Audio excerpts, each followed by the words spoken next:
Պարոն Ֆարմանյան, բայց ոնց է ստացվում, որ այդ ձեր այդ գումարային պարգևավճար աշխատավարձ գումարած իրար 400,000 ստանալով այն ձեր Պեկի նախագահ Ամերիկայում մի 800 միլիոն դոլարանոց տուն ուներ, Պեկ, որ նախկին պաշտոնյային նայում ես մեր 1000 տարվա աշխատավարձ, պարգևավճար, չգիտեմ, այնտեղ ընտանիքի ամբողջական բյուջեն գումարես իրար, այդ մարդկանց մի մեքենայի գնին չի լինի, կամ որ ասում եք ծառայողական մեքենա չեք վերցնելու, անկեղծ ասած զարմացած չեմ, որտեվ ԱԺ-ից որ դուրս եմ գալի Դեմիրճան փողոց, ոնց որ Ժնևի ավտոսալոնը լինի ձեր խմբակցության մեքենաները, Հարգելի գործընկերներ, անկեղծորեն որ ասեմ կզարմանայի շատ, որ օրինակ չգիտեմ, պարոն Կարապետյանը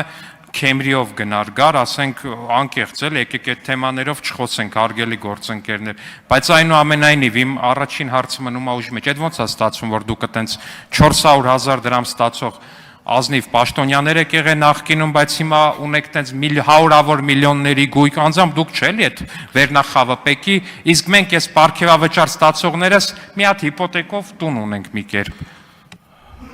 Պարոն Ալեքսանյան, դուք կրկին անգամ փորձում եք ներքաշել ինձ մի թեմայի մեջ, որին տալու եմ շատ հստակ ու ուղիղ պատասխան։ 8 տարի իշխանության եք, ինչքան թալանչի ու կոռուպցիոներ կա, բռնեք ցմա տատեք։ Առաջի կողմը ես կլնեմ։ Խաչատրյան Գագիկ չէ, ով ուզում է լինի։ Էս մեկ։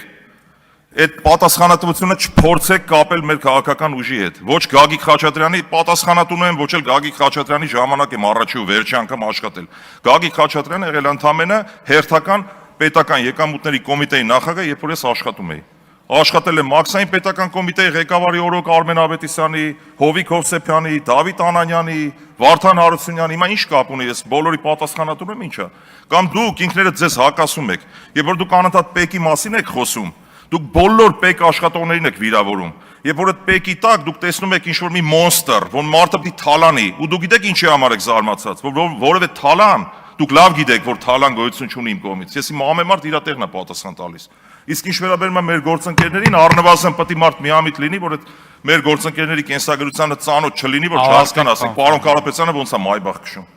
Կարող է պարոն Կարապետյանը 400,000 կամ հա։ Ավարտեք։ Հետո ելույթով կանդրադառնամ։ Ռուբեն Մխիթարյան։ Պարոն Ֆարմանյան, ես պարոն Ալեքսանյանի հետ իրականում համաձայն եմ ու գումարած նրանց ես ոնց հասկանում, որ որից ձևաչափով ծառայողական մեքենա չի էլ սպասվում, այնպես որ այդ մասը փաստողանք։ Եթե լինի, պարոն Մխիթարյան։ Տեսեք,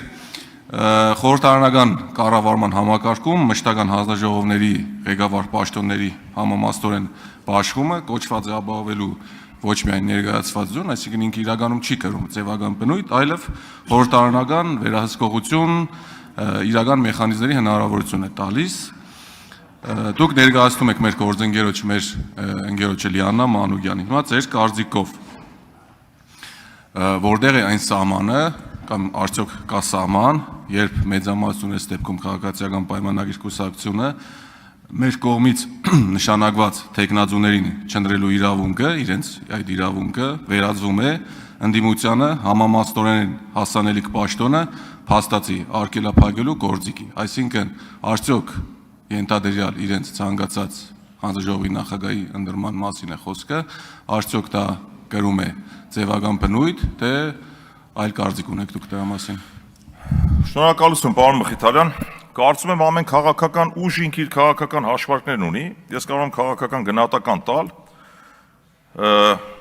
Քաղաքացիական պայմանագրի մեր գործընկերները մեծ լավություն են արել մեզ, անկեղծ ասած, չընտրելով։ Ես շատ ուրախ եմ, որ իրենք չեն ընտրել մեզ, այն որպես քաղաքական գնահատական,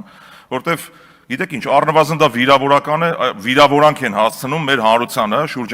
400-500,000 մարդկանց, մեր ընտրողների մասով ասեմ, լավ, 340,000 շուրջ, եւ այդ մարդիկ մանդատը տալով մեզ, նաեւ օրենսդրությամբ սահմանված է, որ 3 հանձնաժողովները բաժին է հասնում ընդդիմությանը։ Հիմա հանձնաժողովի նախագահը, երբ որ իրենք չեն ընտրում, նախտեղ օրենսդրության մեջ ես խնդիր եմ տեսնում, ի սկզբանե, հիմա չմեկնաբանեմ այդ օրենսդրության թերությունները, կարծում եմ, որ եթե ընդդիմությանն է դա բաժին հասնում, ուրեմն այս մեխանիզմը չպետք է լիներ ի սկզբանե։ Հիմա ունենք այն, ինչ ունենք։ Հիմա ես չգիտեմ մեր իշխանական գործընկերները ինչ հաշվարկ ունեն, ինչ են մտածել, բայց կարծում եմ, որ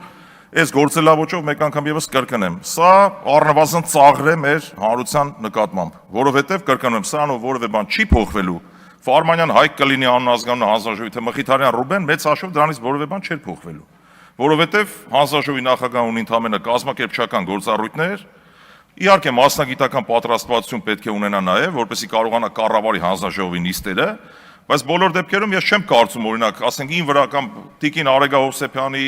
պարոն Դավիթ Ղազնյանի հետ կապված կա որևէ ինչ-որ կենսագրական կամ ինչ-որ անհամապատասխան մասնագիտական առումով անհամապատասխանություն, որ մենք ի վիճակի չլինենք այդ աշխատանքները համակարգել, կազմակերպել։ Առավել եւս այն պարագայում, երբ որ քաղաքացիական պայմանագիր կուսակցությունը մեծամասնություն է կազմում, այսինքն այդ հանձնաժողովի նիստերի վրա մենք գործնականում ունենալու ենք 0 ազդեցություն։ Հետևաբար այդ 0 ազդեցություն ունենալու պարագայում մեկս կլինենք թե մյուսս կլինենք, դրանից բան չի փոխվելու։ Այսինքն մենք մեր հանրության հետ էլի շփվելու ենք, խնդիրները բարձրաձայնելու ենք, մեր առաջարկներն անելու ենք մասնագիտական եւ մեր ողջ ներուժը օգտագործելու ենք այս իշա Հայաստանի Հանրապետության